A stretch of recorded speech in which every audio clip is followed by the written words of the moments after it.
Australian Treasurer Wayne Swan admitted it was politically very uncomfortable to fail to return the budget to surplus as forecast, but blamed unprecedented shortfalls in government revenue.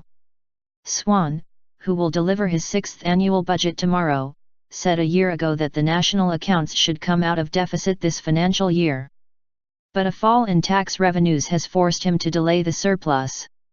What has changed has been a fundamental write-down of revenue, which is unprecedented, which couldn't be forecast or predicted, Swan told the Nine Network.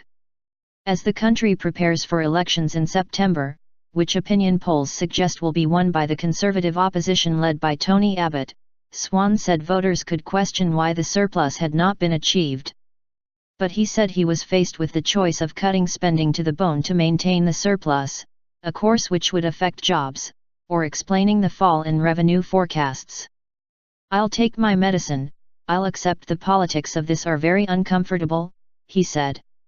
"But getting the big economic decisions right to support Australian jobs is what people expect of me, no matter how uncomfortable that is politically." Swan first announced the backdown on the budget surplus in December, and he has since confirmed revenue write-downs of at least $17 billion, for the 2012-13 financial year. The Treasurer defended the government's handling of the mining-powered economy, saying Australia was in good shape but the high Australian dollar had dragged on the economy. "We have outperformed every other developed economy over the past 5 years and we will continue to do that over the next few years," he said.